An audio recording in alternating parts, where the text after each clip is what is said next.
এরপরে আপনার কাজ থাকবে আপনি এরকম একটা কাঁসার প্লেট আপনি নিয়ে নেবেন। এরকম একটা কাঁসার প্লেট আপনি নেবেন। কাঁসার প্লেটটা নেওয়ার পরে আপনি প্রথমে এই যে পানিটা নেওয়ার পরে হালকা একটু পানি এভাবে নিয়ে নেবেন আঙ্গুলে, 5টা আঙ্গুলে হালকা করে পানি নিয়ে এখানে ছিটাই দিবেন বিসমিল্লাহ সহকারে। আসসালামু আলাইকুম সম্মানিত ভাই, আপনারা দেখছেন হুসাইন মিডিয়া। প্রতিদিনের মতো আজকেও একটা বিষয় নিয়ে আপনাদের সামনে উপস্থিত হলাম। তো আজকের বিষয়বস্তু হচ্ছে যে যদি কাউকে বিষাক্ত সাপ আক্রমণ করে তো এটার বিষ কিভাবে নামাবেন, আজকে এই বিষয়টা আমি পুরো ভিডিওতে বলে দেব কিভাবে কি করলে এই বিষটা নামবে। তো ভাই ভিডিওটা না টেনে সম্পূর্ণ ভিডিও দেখবেন, তাহলে অনেক কিছু এই ভিডিওর মাধ্যমে শিখতে পারবেন। তো চলুন আর বেশি কথা না বাড়িয়ে মূল আলোচনায় যাওয়া যাক। এই বিষটা যে ব্যক্তি নামাবে অবশ্যই এই ব্যক্তি ঈমানওয়ালা ব্যক্তি হতে হবে, ইয়াকিনওয়ালা ব্যক্তি হতে হবে, তার ঈমানটা অবশ্যই মজবুত হতে হবে।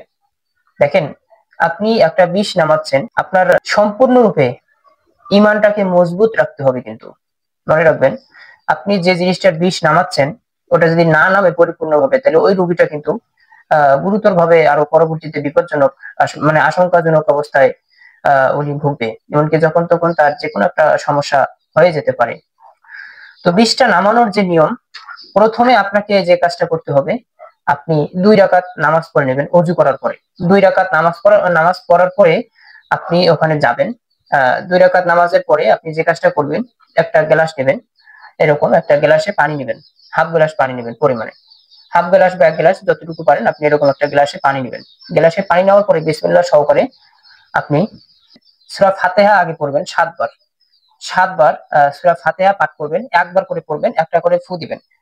প্রথমে আপনি যেভাবে পড়বেন, পড়ার নিয়ম হচ্ছে গ্লাসটা করে মুখের কাছে নেবেন বিসমিল্লাহ সহকারে, মুখের কাছে নিয়ে বিসমিল্লাহ সহকারে সূরা ফাতিহা 7 বার পাঠ করবেন, একবার করে পড়বেন, একটা করে ফু দিবেন, একবার করে পড়বেন, একটা করে ফু দিবেন।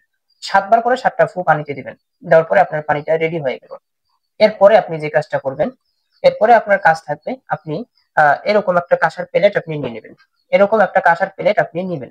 কাঁসার প্লেটটা নেওয়ার পরে আপনি প্রথমে এই যে পানিটা নেওয়ার পরে হালকা একটু পানি এভাবে নিয়ে নেবেন আঙ্গুলে, 5টা আঙ্গুলে হালকা করে পানি নিয়ে এখানে ছিটাই দিবেন বিসমিল্লাহ সহকারে। পানিটা ছিটাই দেওয়ার পরে এই প্লেটটা আপনি ঠিক যে জায়গায় ব্যথা, যে জায়গায় কামড় দিছে ব্যথার স্থানে এটা সুন্দরভাবে বসাই দিবেন। এটা সুন্দরভাবে বসাই দিবেন। বসায় দেওয়ার পরে আপনি ওনাকে ঝাড়া শুরু করবেন। ওনাকে কি বলে ঝাড়বেন, এখন এটা হচ্ছে সব থেকে ইম্পর্টেন্ট। দেখেন, মূলত ইউটিউবে, ফেসবুকে, সোশ্যাল মিডিয়ায় এই আমলগুলো পাওয়া খুব কঠিন। এই আমলগুলো কেউ আপনাকে সহজে দিবে না। এই আমলগুলো কিন্তু আসলে খুব কঠিন, এই আমলগুলো সহজে চাইলেই কেউ আপনাকে দিবে না। তো সেক্ষেত্রে অবশ্যই আপনাকে যে মনে করেন, আমি চিন্তা করে দেখলাম যে অনেক ভাই আছে তারা অনেক রকম মেসেজে অনেক রকম কথা বলে যে হুজুর আমাকে এই আমলটা শিখিয়ে দিবেন, এই আমলটা শিখিয়ে দিবেন। একটা জিনিস কি জানেন, আপনাকে একটা আমল শিখিয়ে দিলাম, আমাকে আগে দেখতে হবে এই আমলটা যে আপনি করবেন আসলে এই কাজটা করার উপযুক্ত কিনা, আপনি উপযোগী কিনা, আপনি আসলে ওইটা আপনাকে আমি একটা জিনিস দেব, ওটা নেওয়ার মতন ক্ষমতা আপনার আছে কিনা, এটা কিন্তু বুঝে শুনে আপনাকে কিন্তু একটা জিনিস দিতে হবে। তো আমার এই আমলটা কিন্তু ওটার পরে সবাই করবেন না, কারণ সবার দ্বারাই সবার কাজ হয় না। সেক্ষেত্রে আমি আগেই বলছি অবশ্যই ঈমান ও ইয়াকিন ওয়ালা একজন ব্যক্তি হতে হবে যখন বিষটা নামাবেন। তো সেক্ষেত্রে আপনি কি করবেন, আপনি যখন প্লেটটা যখন তার বিষ যে জায়গায় ওই স্থানে বসাবেন তখন কিন্তু প্লেটটা চুম্বকের মতো আটকে যাবে, ওই জায়গায় চুম্বকের মতো আটকে যাবে। আপনি ওটা চাইলে আপনি ওটাকে মনে করেন যে টেনে উঠাইতে পারবেন না, কারণ ওটা ওইটার সাথে অ্যাডজাস্ট হয়ে যাবে। আপনি ওই সময় ঝাড়বেন কি বলে, সব থেকে গুরুত্বপূর্ণ একটি দোয়া আমি আজকে আপনাদেরকে শিখিয়ে দেব। তো অবশ্যই আমার জন্য সকলেই দোয়া করবেন, যেহেতু একটা গুরুত্বপূর্ণ আহ আমি আমল যদি আপনাকে দিতে পারি, আমার ভিডিওতে একটা কমেন্ট করতে পারবেন না? তো কথা হচ্ছে যে আমলটা আপনি যে সময় করবেন, আমলটা করার সময় আশেপাশে যদি কোনো বেশি লোকজনের সমাগম থাকে তাদেরকে একটু দূরে যেতে বলবেন, তাহলে তা না হলে আমলটা করতে একটু আপনার সমস্যা হতে পারে। মানুষ সাইডে কথা বলবে, সেক্ষেত্রে আপনার ব্রেনটে ওই কথাগুলো আসে ঢুকবে, আপনার কিন্তু ওটা মানে আপনার যে একটা ধ্যান খেয়াল এটা নষ্ট হয়ে যাবে। সেক্ষেত্রে আপনি আহ লোকজনকে আগে ওখান থেকে সরাই নেবেন, নেওয়ার পরে আপনি দোয়াটা পাঠ করবেন। দোয়াটা হচ্ছে বিসমিল্লাহির রহমানির রহিম, হাযা আতাইনা সফহা, হাযা আতাইনা সফহা।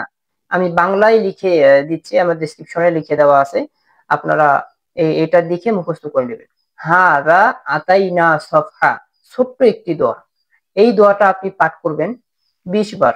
একবার পাঠ করবেন, একটা ফু দিবেন 2 বার পাঠ করবেন, 2টা ফু দিবেন। এইভাবে 20 বার পাঠ করে 20টা ফু দিবেন। 20টা অটোমেটিক 20টা নেমে আসবে। এর মধ্যে আপনি আর একটা কাজ করবেন, সেটা হচ্ছে আপনি একটা বড়ই গাছের ডাল নেবেন, বড়ই পাতা সহ। বড়ই গাছের ডাল আপনি একটা বড়ই পাতা সহ নেবেন, অথবা আপনি নিম গাছের ডাল নিতে পারেন।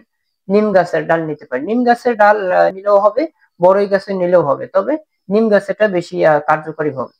তো সেক্ষেত্রে আপনি নিম গাছের পাতা নিবেন। নিম গাছের পাতা নিয়ে আপনি নিম গাছের পাতার মধ্যে 7টা ফু দিবেন। পানিতে যেভাবে ফু দিচ্ছেন এভাবে সূরা ফাতিহা 7 বার পাঠ করে ওই 7টা ফু ওই নিম গাছের পাতার মধ্যে দিয়ে ওই পাতাটা রেডি করে নেবেন। ওই ডালটা দিয়ে যখন আপনি ঝাড়বেন, একটা করে ফু দিবেন, তখন ওই পাতা দিয়ে সুন্দরভাবে জায়গাটাতে একটু ঝাড়বেন।